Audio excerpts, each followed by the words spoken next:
नहीं है, कल को कुछ अजी सुनते हो? बोलो भाग्यवान, क्या हुआ?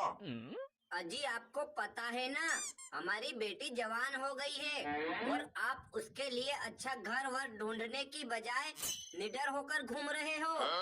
तो मैं क्या करूं भाग्यवान, तुम ही बताओ।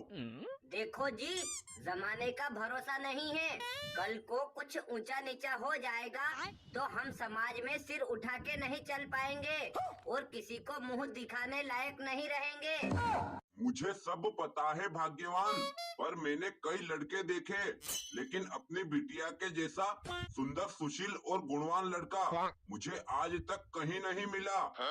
देखो जी, मेरी नजर में एक लड़का है, पर पहले एक बार बिटिया से पूछ लेते हैं, अगर उसे कोई लड़का पसंद हो तो बता दे।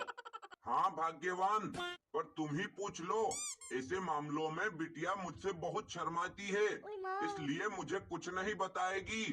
ठीक है जी। अरे बिटिया, हम तेरे लिए लड़का ढूंढ रहे हैं, तुझे कोई लड़का पसंद हो तो बता दे। नहीं मम्मी जी, मैंने तो आज तक किसी लड़के की तरफ आंख उठाकर भी नहीं देखा है। जहाँ आप और पापा बोलोगे, मैं वहीं शादी कर लूंगी। ठीक है बिटिया, तुम नहा धोकर तैयार हो जाओ, आज तुम्हें लड़का देखने आ रहा है। ठीक है मम्मी, अभी थोड़ा सा और किचन का काम बचा है, मैं उसे निपटा कर नहा लेती हूँ। अरे भाग्यवान, तुम लड़का भी देख आई और घर भी बुला लिया है, लेकिन मुझे आज तक ये नहीं बताया कि आखिर लड़का है कौन। अजी लड़का तो बहुत नेक और शरीफ है। पर लड़का है कौन, ये तो बताओ। अरे वो है ना अपने पड़ोस वाली भूमि देवी, उन्हीं का लड़का है बैंगन। अपनी बिटिया के साथ उसकी बहुत अच्छी जोड़ी जमेगी। लेकिन वो तो भैंस जैसा काला और अपनी बिटिया है गोरी, फिर ये ब्लैक एंड व्हाइट की जोड़ी कैसे जमेगी? अजी आप एक मिनट रुको, मैं अभी बिटिया से पूछ लेती हूँ, वो बैंगन से शादी करने को तैयार है कि नहीं। हाँ, एक बार उससे पूछ लो, वरना उसका दिल टूट जाएगा। क्यों रे बिटिया, तुझे अपने पड़ोस वाली भूमि देवी का लड़का बैंगन पसंद है कि नहीं?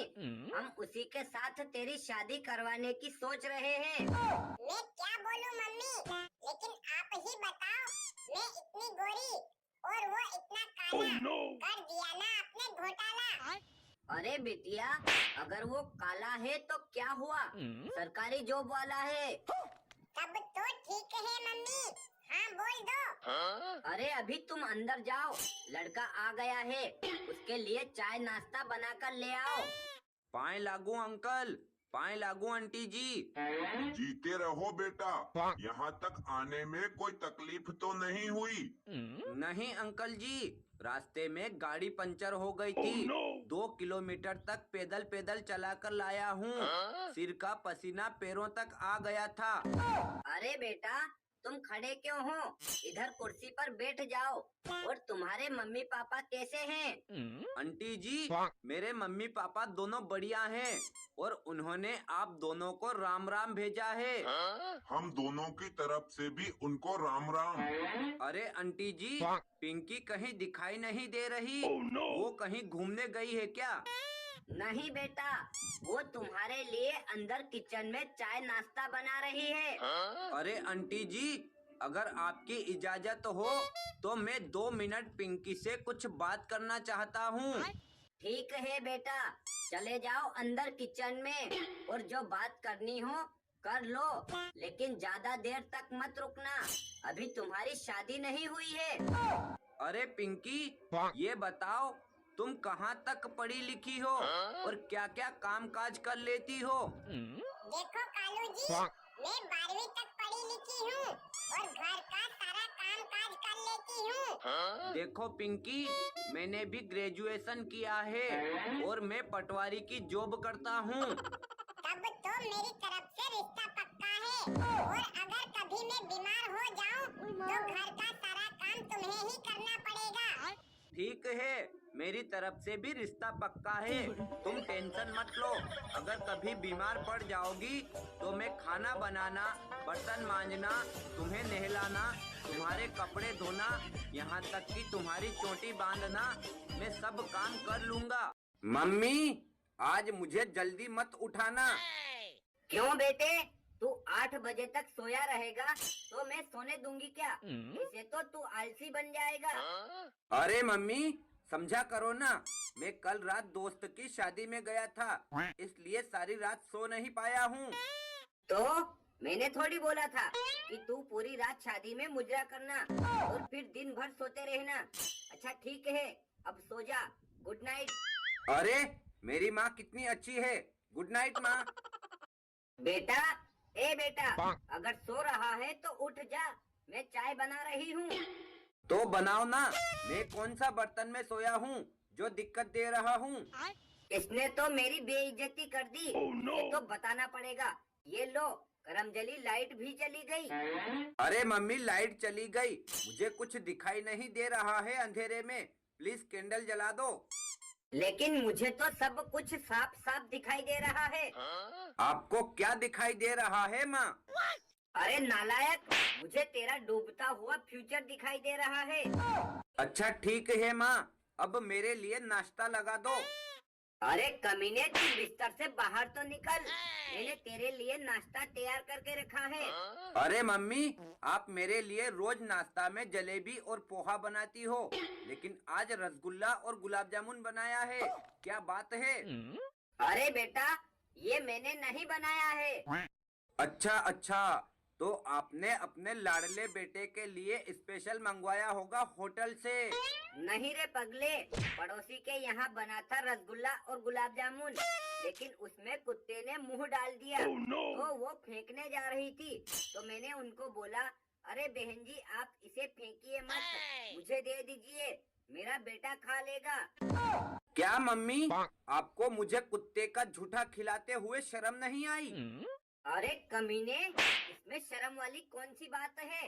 तुझमें और कुत्ते में कोई अंतर थोड़ी है। तो मैं कुत्ता हूँ। देखो मम्मी, दीदी मुझे देख देख कर हंस रही है। हाँ हाँ, तू खुजली वाला कुत्ता है। और सुन करमजली, तू खड़ी खड़ी दांत क्या फाड़ रही है? इधर आ, वो रोटियां पेल। लेकिन मम्मी, मुझे तो रोटी बनाना आता नहीं है, फिर कैसे बनाऊंगी? अरे कमीनी, तू सीखने का प्रयास करती ही नहीं है, तो कैसे सीखेगी? यहाँ आ मेरे पास, मैं सिखाती हूँ तुझे रोटी बनाना। देखो मम्मी, मुझे सिखाने से तो बेहतर है आप खुद ही बना लो ना रोटी। वैसे भी रोटी की गरम हवा लगने से मेरे हाथ जलते हैं। अरे बदतमीज लड़की, तूने मुझे नौकरानी समझा है क्या, जो मैं तुझे रोज अपने हाथों से गरम गरम रोटी बनाकर खिलाऊं? कैसी बात करती हो मम्मी? आप नौकरानी नहीं, बल्कि मेरी प्यारी प्यारी माँ हो। अब रहने दे, तू मुझे ज्यादा मक्खन मत लगा। और शादी के बाद जब ससुराल में तुझे खाना बनाना नहीं आएगा, तो वो लोग तो मुझे ही कोसेंगे ना कि तेरी माँ ने क्या सिखा के भेजा है। अरे मम्मी, आप टेंशन क्यों लेती हो? मुझे पसंद आए ऐसा लड़का आज तक इस दुनिया में पैदा नहीं हुआ, इसलिए मैं तो शादी नहीं करूंगी। तू शादी नहीं करेगी तो उम्र भर कुंवारी रहकर मेरी छाती पर मूंग दलेगी क्या? अरे नहीं मम्मी, शादी को लेकर तो मेरे कई अरमान हैं और मैं शादी भी करना चाहती हूँ, पर ऐसा कोई लड़का भी तो मिलना चाहिए ना। देख, तू शादी के लिए ज्यादा नखरे मत लगाना और चुपचाप हाँ कर देना, वरना किसी काणे लड़के को पकड़ के उसी के साथ तेरी शादी करवा दूंगी मैं। अरे भाग्यवान, मैं 2 घंटे से देख रहा हूँ, तुम बच्चों से क्यों लड़ी जा रही हो? आइए आइए, आपकी ही कमी रह गई थी। क्यों? मैंने क्या किया जो तुम बच्चों को छोड़कर मुझ पर हमला करने लगी हो? तुम कर भी क्या सकते हो? तुम तो बहुत बड़े निकम्मे आदमी हो। क्यों? मैं कोई काम नहीं करता क्या? हाँ हाँ, आप कोई काम नहीं करते। अगर हिम्मत है तो जाओ मेरी साड़ी और पेटीकोट धो डालो और बर्तनों को मांज कर दिखाओ, तब मानूं। बस इतनी सी बड़ी बात। देखो मैं अभी चुटकियों में करके दिखाता हूँ।